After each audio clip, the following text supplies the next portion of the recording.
Hey there, it's Vashti Sarah. Welcome back to the Post Blog Podcast. If this is your first time listening, go ahead and hit the subscribe button, like button, follow button, share button, all the buttons to stay connected with the Post Blog Podcast. Per usual, if this is not your first time listening, welcome back. And thank you so much for the support. Thank you for the listen, and thank you for subscribing to this podcast. I called it quits. I finally said to myself, I'm done. I'm done with the comparison game. I'm done with thinking other people are better than me, or I'm failing at life, or I'm not doing enough, or I don't look the part, or Jared and I don't look the part. I'm done with it. And it's not a matter of someone's better than me, or someone's doing relationships better than me, or I'm doing relationships better than them. It's a matter of feeling like I'm competing with the world. If you're in a dating relationship, you've probably found yourself comparing your relationship with someone else's. On any social media platform, if you're following someone that's in a relationship, you'll see that they look all happy and joyous. They're having the time of their life. They're in love. They're always getting flowers. They're always going on dates. They're always having fun. They're always saying, "Oh, I love you so much. You're the best person ever." Social media does that. It shows the highlight of our lives. And rightfully so. There's nothing wrong with it. There's nothing wrong with Instagram. There's nothing wrong with TikTok, Facebook, all the social media platforms that are out there. There's nothing wrong with it. However, it can manipulate us to believe that everyone is doing life perfectly fine and we're failing. A couple episodes ago, I did a podcast on rejecting the rationalization of FOMO, and that was geared around comparing ourselves with other people. I want to hammer down how comparison in terms of relationships can be so dangerous. When Jared and I first started dating, I struggled because I thought we were failing because everyone on social media looked like they were just thriving in their relationship. I wasn't able to appreciate what Jared was doing for me. I wasn't able to appreciate my time spent with him, the quality time spent with him, because I was too focused on everyone else and what their relationship is doing. So if you're in a relationship, I just want to say off the bat, stop comparing your relationship with someone else's one. You don't know the full story. You don't know what's going on behind closed doors. You don't know the struggle that they're going through. And yeah, no relationship is perfect, but what is key is in the imperfection, you work towards perfection. It's easy to compare your relationship. It's easy to think that everyone else is doing it right. Everyone else is more happy than you are. Everyone else is going on more dates than you are. Everyone else is getting more flowers than you are. But think about it. You are not in that relationship. You chose who you chose to pursue. So if you wanted someone that bought you flowers every single day, then you need to find someone that will buy you flowers every day.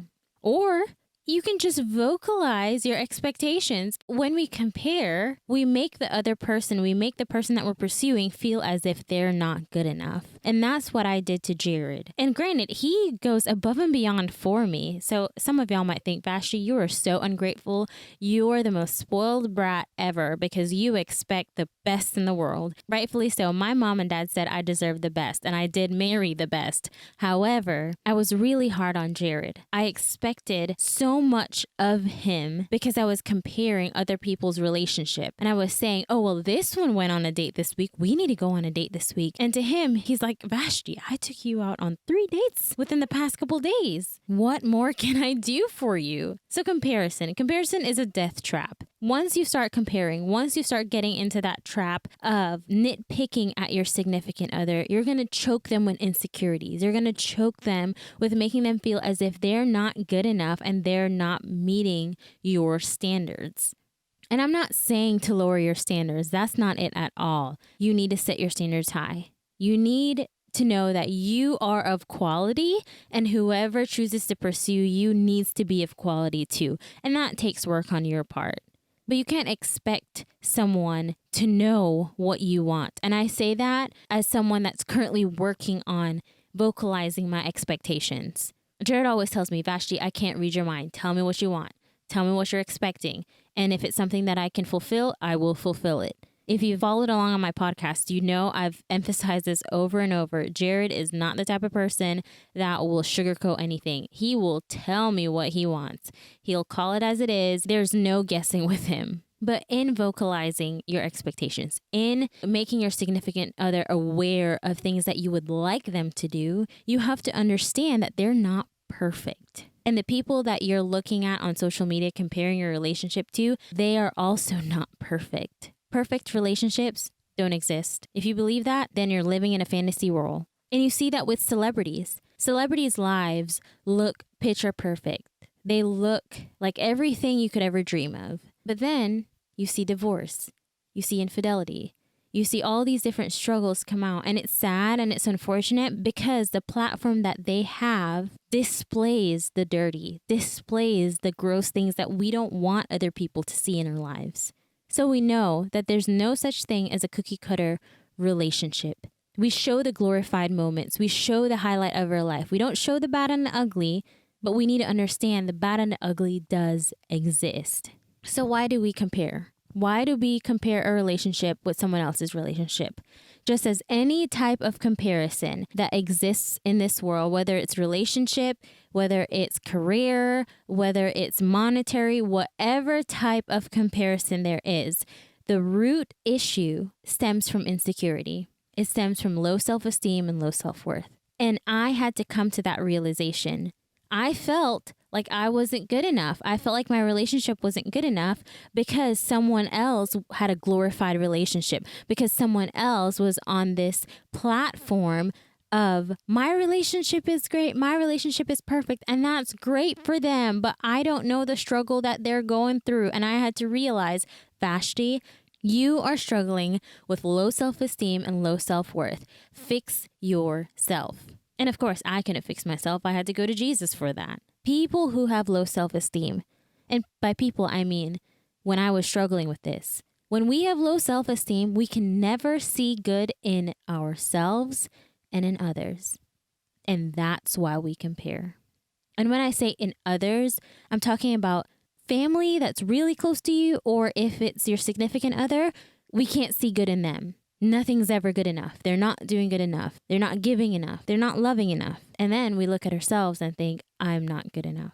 I married a man that will call you out. And he doesn't do it rude. He doesn't do it disrespectfully, but he'll call you out and he'll tell you, hey, you need to work on this. And if someone else calls him out, he'll take that. He'll take it and he'll analyze it and he'll fix whatever needs to be fixed in him. I love that about my husband.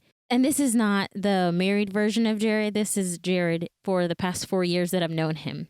And he called it out on me. He said, Vashti, you're insecure. You keep comparing yourself to other people. You keep comparing your relationship with other people. I feel like I'm not doing good enough. I feel like I'm not good enough because nothing I do is ever good enough. And I felt bad. I felt horrible because I know he does more than enough. He buys me flowers every month. He takes me out on dates. He compliments me up the wazoo. Every month he'll ask me, am I loving you the 5 ways you need to be loved? Words of affirmation, quality time, physical touch, acts of service, and gifts. Every month he'll ask me, am I doing my part in these areas? And what do I need to work on? He is phenomenal. And I felt bad that while we were dating, in the early stages of dating, I made him feel so insecure about what he was doing and how he was pursuing me because I was so focused on everyone else. I was so focused on social media and what that presented to me that I couldn't see how much this man was loving me. I was doing damage on our relationship. I was hurting Jared, I was hurting myself, and I was hurting who we were together. If you have fallen into the comparison trap in your relationship, I beg you, just stop it right now. And the first step is to target that insecurity in your life. Why are you insecure? Why do you feel like you're not good enough? Why are you comparing your relationship with others? What is that why? And then your second step is to tame your tongue. The tongue has so much power. Your tongue can kill and your tongue can uplift. And when we compare, we are killing the ones we love. We're doing so much damage with words. In Philippians 2, verse 3-4, it states, "Do nothing out of selfish ambition or vain conceit. Rather, in humility, value others above yourself, not looking to your own interests, but each of you to the interests of others. So if you're secretly envious, secretly jealous of other people's relationship, humble yourself and value those around you." You're not perfect. They're not perfect. Quit expecting others to be something that they're not. Target that insecurity that's consuming you and tame your tongue. And the best way to tame your tongue is to think before you speak. But not just that. Once your heart gets a reality check that no one is perfect, no one relationship is perfect, and you begin to value the person that's pursuing you, you'll begin to say nice things. And what you might need to do is start practicing saying nice things. If your significant other cleared the table, say, "Hey, honey, thanks for clearing the table." Show gratitude, show thanksgiving that you see what they're doing, you value them, and they're doing good. Love is more than action. A lot of the times, what our significant other needs is love through words. That has a lot of value. Comparison removes that value. Comparison kills the value. And just know this, before you try to change your spouse or change your significant other, maybe it's you that needs the change of heart first. And that's what I realized from comparing my relationship with others. It wasn't really Jared that needed to change. It was me.